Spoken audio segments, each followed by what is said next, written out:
Bismillah, assalamualaikum, halo semuanya. Terima kasih sudah menyimak kembali di YouTube channel Fakta Sejarah. Sebuah cerita tentang Ibu Sigawara, seorang ahli supranatural keturunan darah Sando yang mampu mendamaikan roh yang ikut kepada pemuda dari Jakarta yang melakukan pendakian ke Gunung Kawalise di Palu yang melanggar adat istiadat dan larangan setempat. Saat salah satu dari mereka melanggar pantangan dengan membuang dan menginjak puntung rokok di tempat sakral, sesuatu yang tak kasat mata ikut pulang bersama mereka ke Jakarta. Gangguan tak kasat mata berubah menjadi kerasukan parah hingga membawa mereka pada kenyataan bahwa roh tua dari tanah Kawalise sedang menuntut pengakuan, bukan pengusiran. Demi menyelamatkan nyawa sahabat mereka, pemuda tersebut dan para pendaki itu harus kembali ke tanah yang pernah mereka lukai dan meminta maaf kepada roh leluhur yang tubuhnya telah mereka injak dan bakar tanpa sadar. Ini dia selengkapnya di YouTube channel Fakta Sejarah. Mari kita mulai hiburan misteri ini.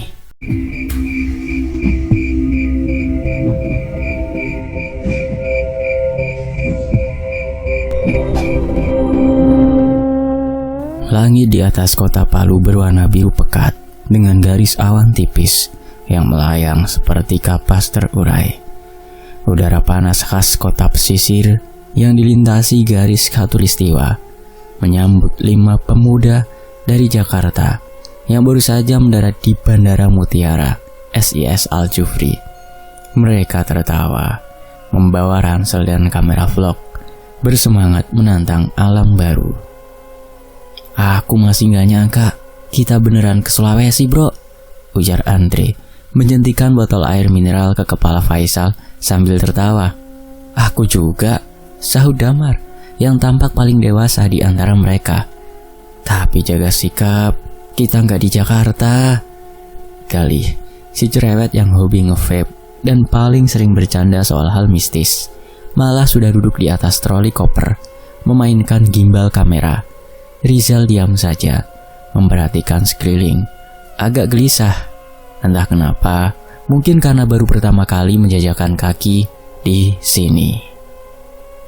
Mereka disambut oleh pria tua berwajah keras bernama Daeng Lalo, pemandu lokal yang direkomendasikan dari komunitas pendaki. Selamat datang, katanya singkat, suaranya datar, tapi tatapannya tajam. Kalian jadi naik Kawalise? Damar mengangguk. Iya pak, 3 hari 2 malam ya.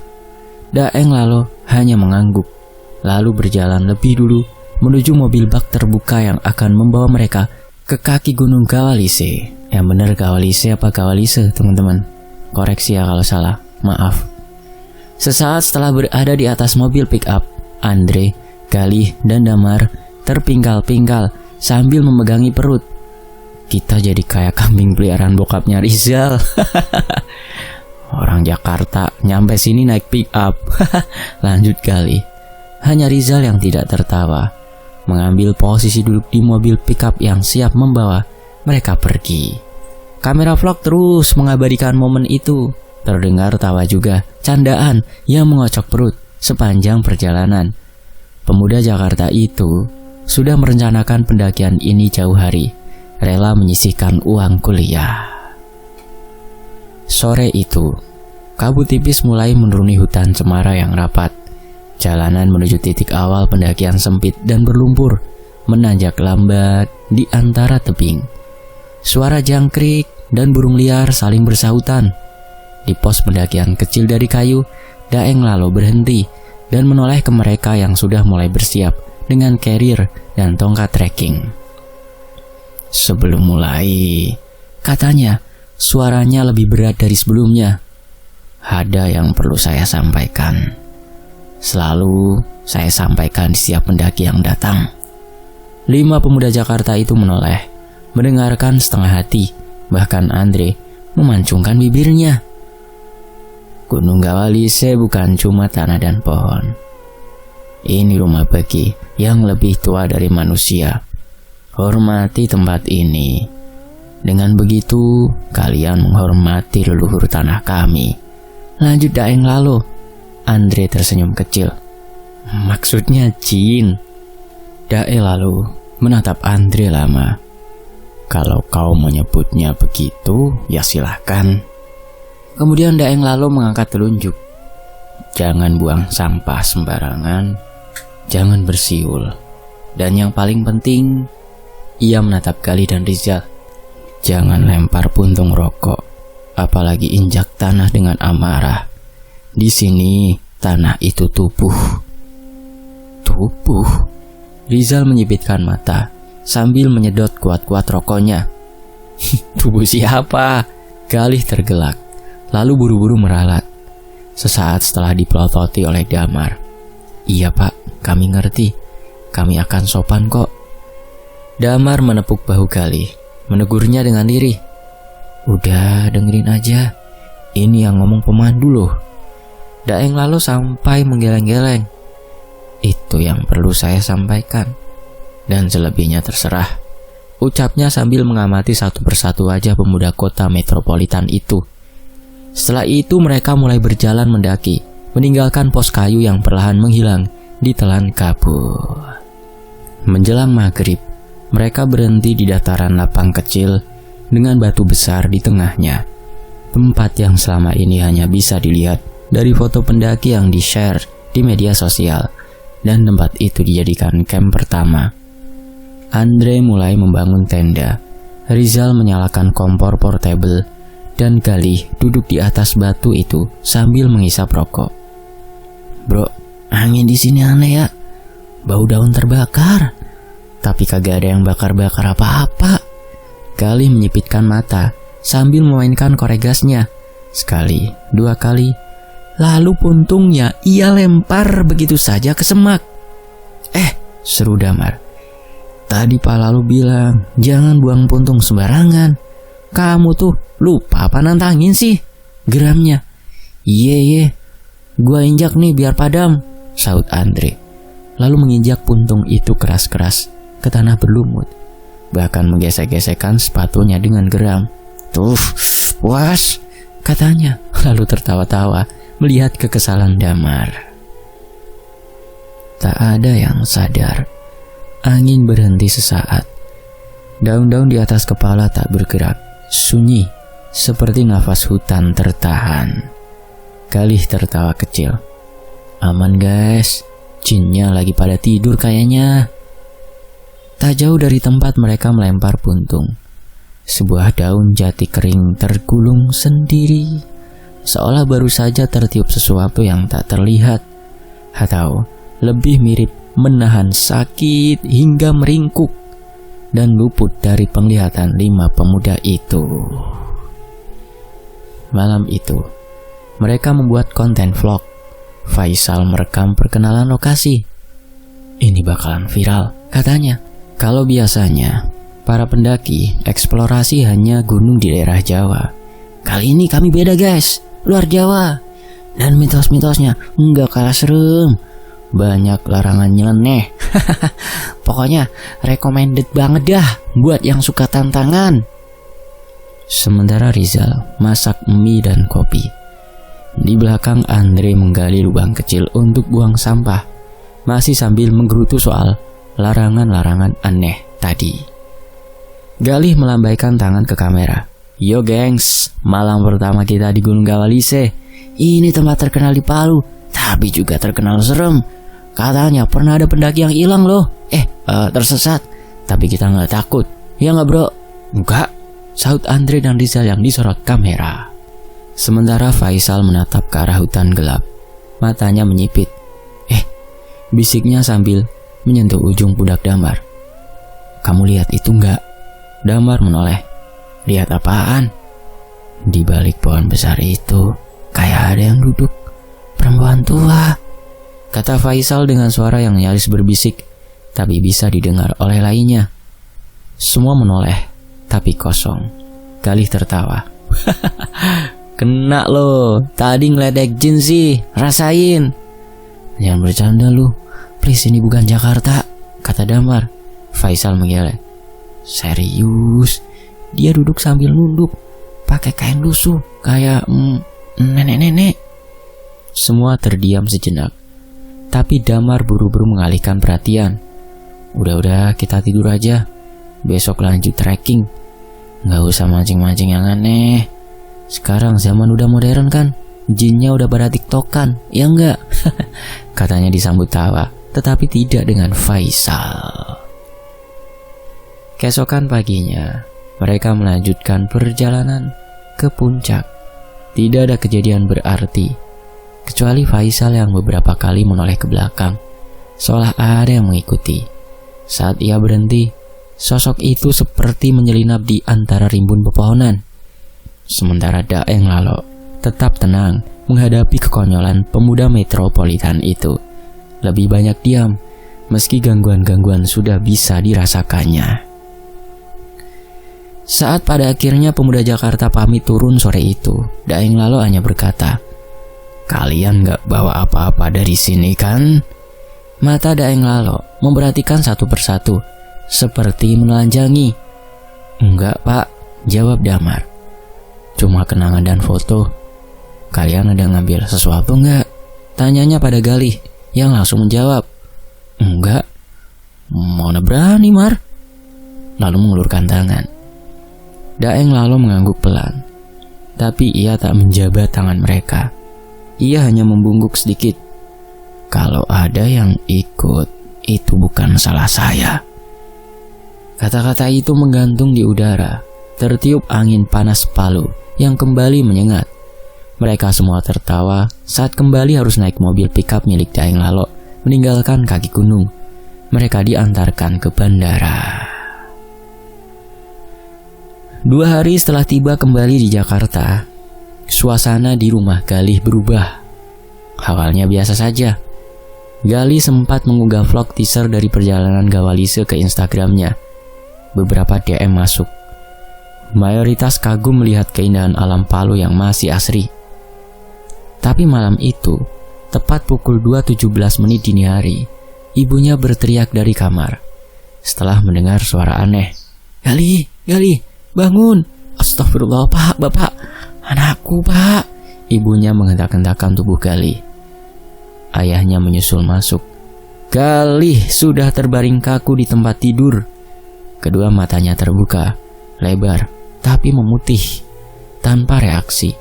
Mulutnya bergerak seperti menggumam, namun tak satupun kata yang dimengerti. "Pak, dia ngomong tapi gak ngerti. Kayak bukan bahasa Indonesia pak," ujar ibunya dengan nada gemetar. "Galih, kamu ngomong apa?" "Istighfar Galih," kata ibunya sambil menepuk-nepuk wajah Galih. Ayah Galih mendekat, memeluknya dari belakang, tapi belum juga berkata apa-apa. Dari mulut anaknya keluar suara yang serak, tapi bukan suara Galih. Suara itu tua, berat, dan melengking dalam waktu bersamaan. "Tanu,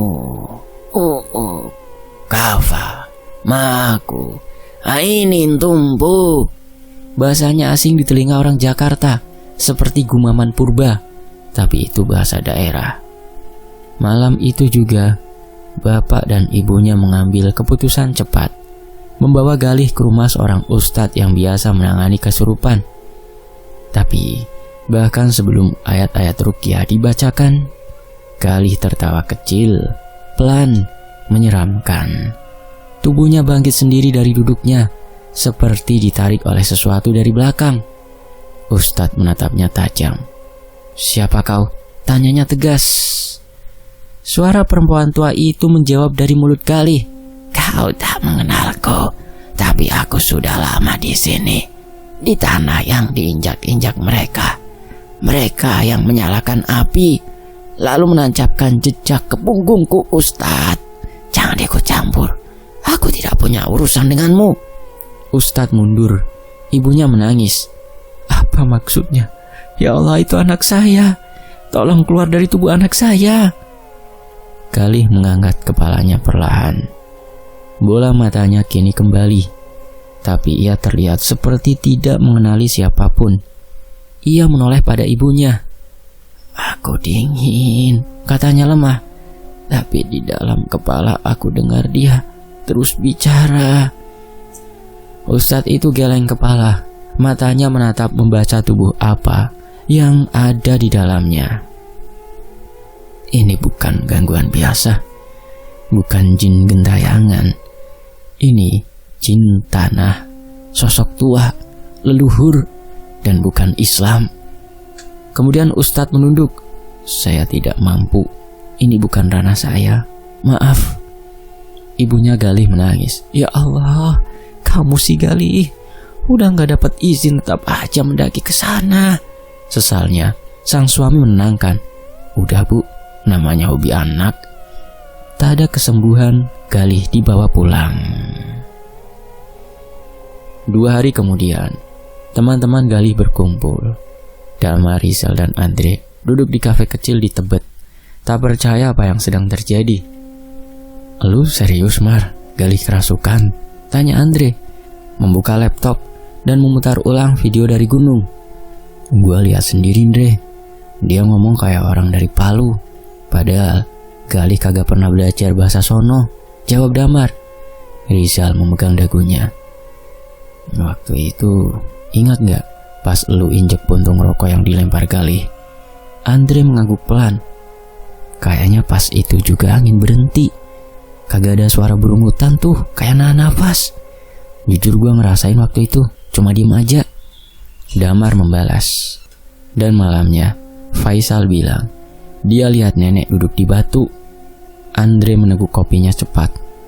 Gua takut, Mar. Rizal menepuk pundaknya. Tenang, gua ada kenalan orang Lamongan, Jawa Timur. Pernah nanganin kasus mirip gini. Sepulang mendaki ketempelan jin. Dan kiai gak sembarangan tuh. Bukan hanya tahu tentang ilmu agama, dia supranaturalnya juga tinggi, lintas pulau dan daerah. Malam itu juga, mereka sepakat berkunjung ke rumah ayah dan ibunya Galih. Mereka mengutarakan niat untuk membawa Galih ke Lamongan. Ini sebagai bentuk tanggung jawab kami ke sesama kawan, Pak, kata Damar memohon.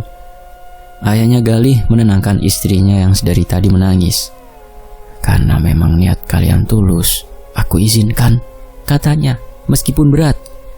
Terima kasih Pak, Bu, kata mereka serempak. Perjalanan darat itu terasa panjang. Di dalam mobil, Galih diam saja, tapi kadang tertawa pelan sendiri, lalu menangis.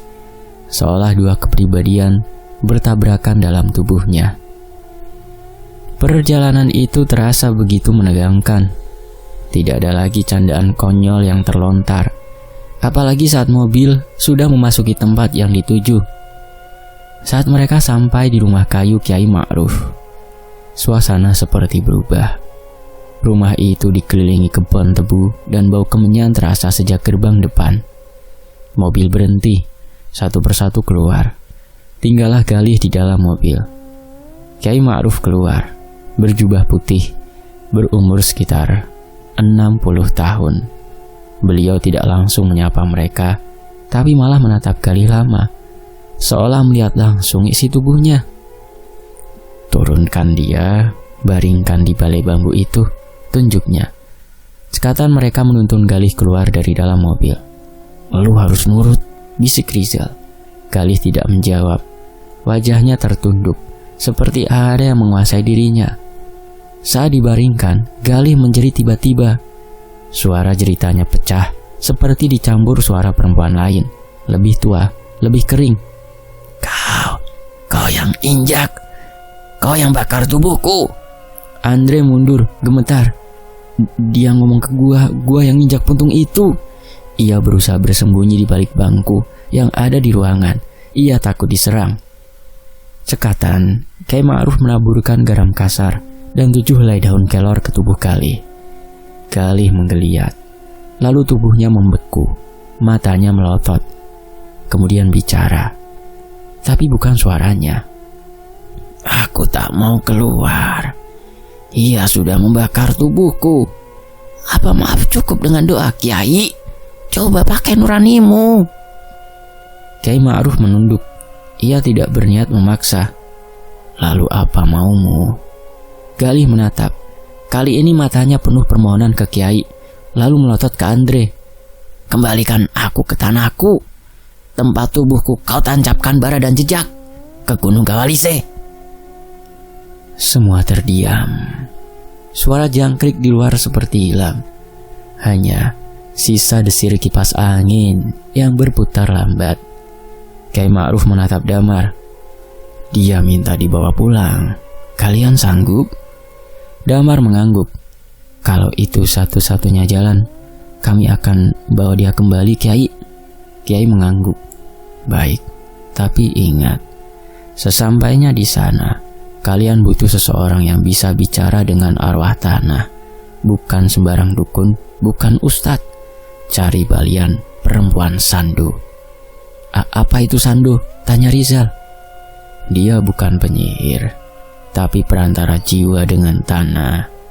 Dan dia satu-satunya yang bisa memintakan maaf kepada ruh tanah. Lanjut Kiai yang memang benar, ilmu supranaturalnya luar biasa. Beliau sudah berkomunikasi secara gaib. Baik Kiai, terima kasih atas petunjuknya, kata Damar, yang jadi orang satu-satunya bisa bicara dan berpikir jernih setelah kenyataan itu.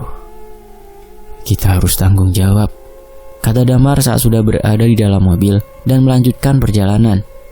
Keputusan harus diambil cepat. Mereka memberitahukan rencana ini ke orang tua Galih dan restu didapat. Begitu juga ke Daeng Lalo. Mereka berkomunikasi lewat telepon. Langit kelabu menampakkan semburat merah samar di ufuk timur saat mereka tiba di Bandara Juanda, Surabaya. Damar membantu Galih keluar dari mobil sewaan. Wajah Galih pucat, matanya sembab, dan mulutnya seperti bergetar sendiri. Sejak dalam perjalanan, ia lebih sering bergumam dalam bahasa yang bahkan tak dipahami oleh Google Translate. Andre menoleh ke Rizal, masih tidak percaya dengan yang dialami. Lu yakin dia kagak bohong? Si Galih kan bisa acting juga, bisiknya. Rizal menatap Andre dengan sorot kesal. Bukannya lu dengar sendiri suara dia waktu di rumah Kyai Ma'ruf? Lu seharusnya gak ngomong gitu. Damar buru-buru menenangkan. Udah, nanti kalau dia nggak mau gimana, bisiknya. Semua bungkam menunggu keberangkatan. Saat akhirnya sampai di Bandara Mutiara Palu, tiba-tiba Galih berhenti melangkah di depan gerbang kedatangan bandara. Ia mendongakkan lehernya kaku. Bola matanya menengadah ke langit. Kawalise, aku sudah pulang. Suara itu bukan suara Galih, kering, tajam dan berat. Lalu tubuhnya bergetar keras. Orang-orang di sekitarnya mulai memperhatikan. Galih, Damar memeluknya. Tapi tubuh Galih terangkat sedikit dari tanah, seolah ditarik tali tak kasat mata. Klibuk. Galih terjatuh, lalu menggeliat seperti belut di lantai bandara, menggigiti lidahnya sendiri. Darah menetes dari sudut bibir, jatuh mengotori lantai berdebu. Andre panik. Ya Allah, mana Daeng Lalo? Ia mencari laki-laki pemandu itu. Dua petugas bandara sempat mendekat, tapi langsung mundur saat mendengar suara Galih menggeram pelan sambil mengucapkan kalimat dalam bahasa asing. Nah, lala, tahu namboto, kafina tumpu. Daeng Lalo muncul di antara kerumunan. Ia tak sendiri, tapi sudah bersama perempuan setengah baya memakai blus biru laut dan kain sarung tenun. Berhenti menatap mereka. Matanya tajam dan tenangnya seperti air telaga menyembunyikan pusaran di bawah. Kalian pemuda dari Jakarta itu? Tanyanya. Damar mengangguk cepat. Iya bu, kami teman dia. Kami dari Jakarta dan dia. Perempuan itu mendekat pelan, memperhatikan wajah Galih. Lalu ia mengangguk kecil. Namaku Sigawara, katanya. Aku anak dari garis Sando terakhir di Palu ini. Kiai sudah bicara denganku. Kalian harus ikut aku sekarang. Kalau tidak, ruh itu akan menyatu penuh dalam satu malam lagi. Mereka tak sempat bertanya lebih lanjut. Daeng Lalo melambaikan tangan. Tunggu apa lagi? Setibanya Galih menjerit. Tubuhnya melenting hingga terbentur keras ke pintu mobil. Beberapa orang di parkiran mulai berkerumun. Sigawara menepuk bahu Daeng Lalo. Cepat, kita harus sampai sebelum langit benar-benar terang. Roh tanah tak suka cahaya pagi. Kau tahu itu kan? Sementara Galih langsung dibopong ke atas mobil pickup duduknya diapit. Daeng Lalok injak gas meninggalkan pelataran bandara.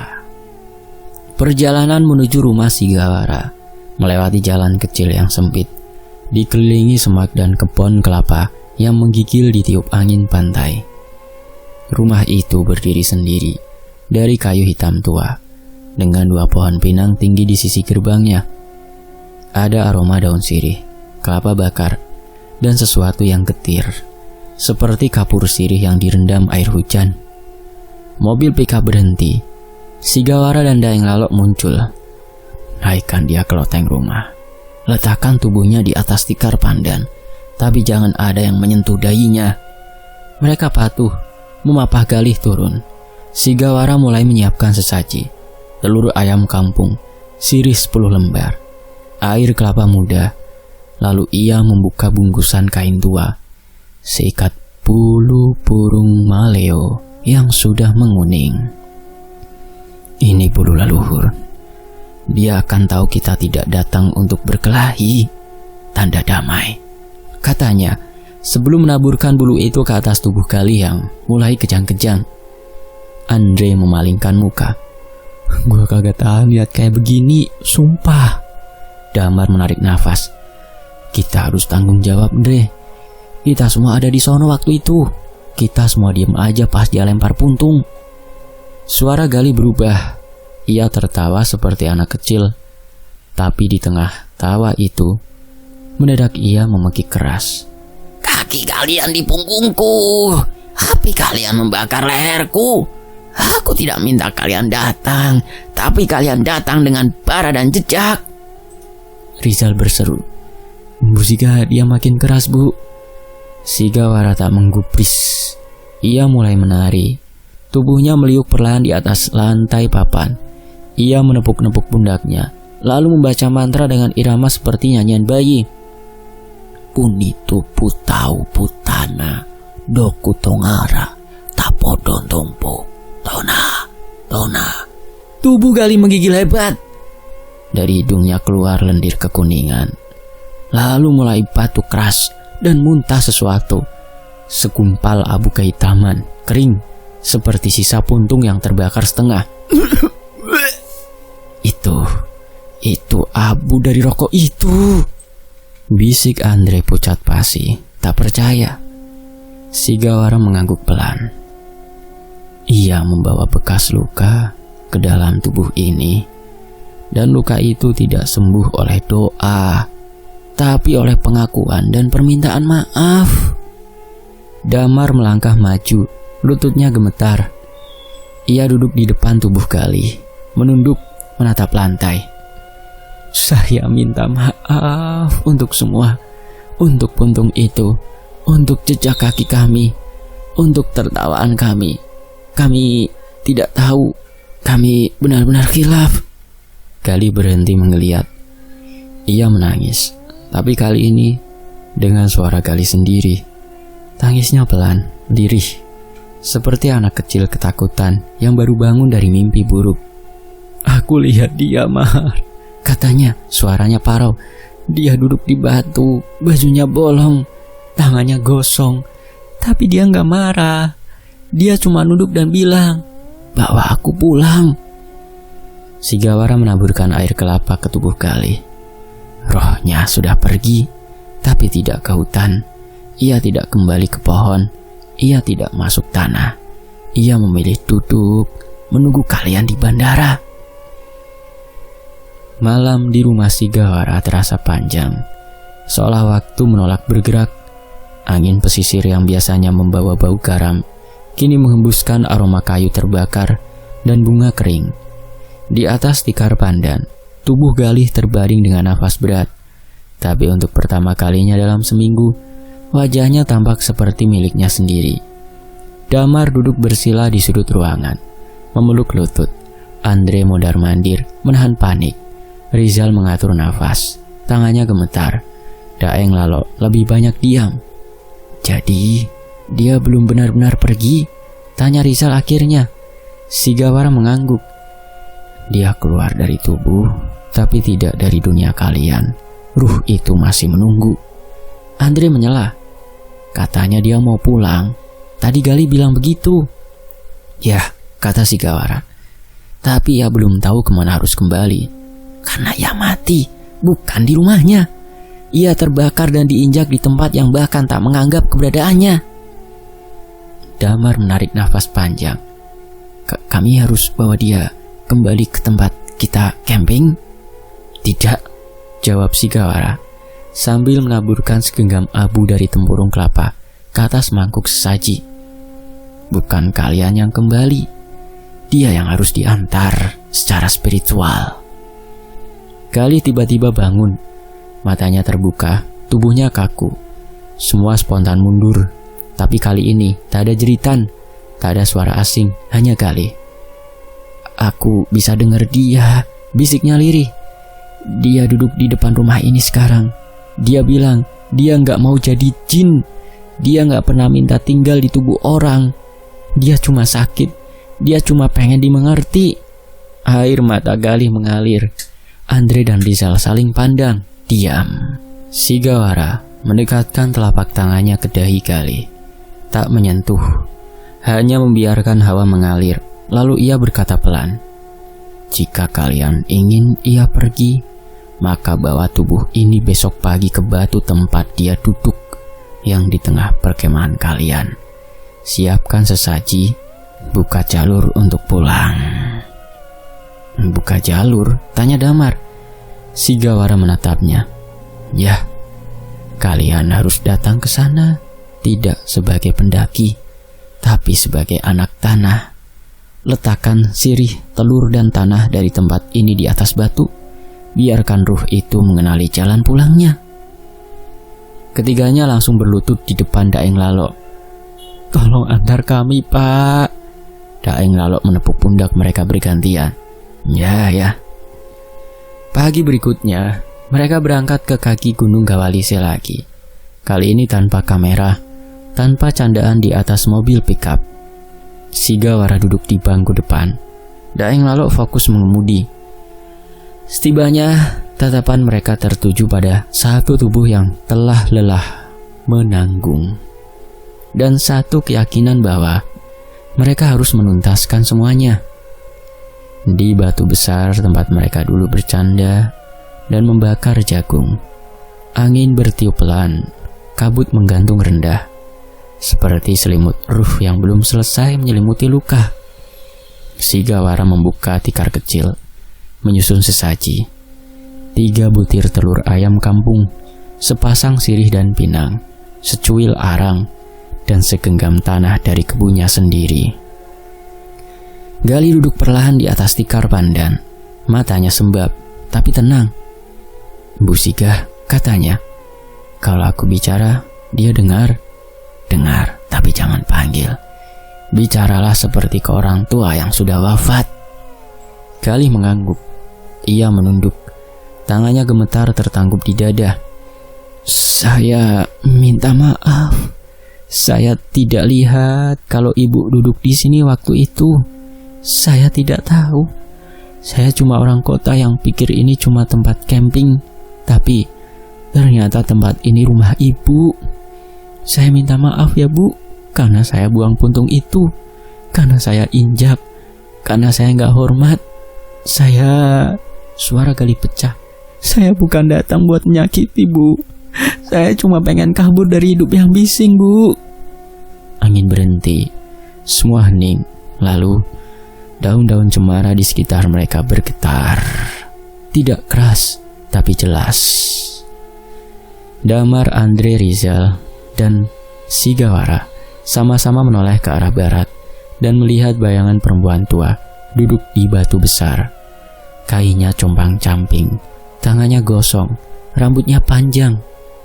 Tapi wajahnya tidak marah. Ia tersenyum lelah. Satu helai rambutnya terangkat pelan oleh angin.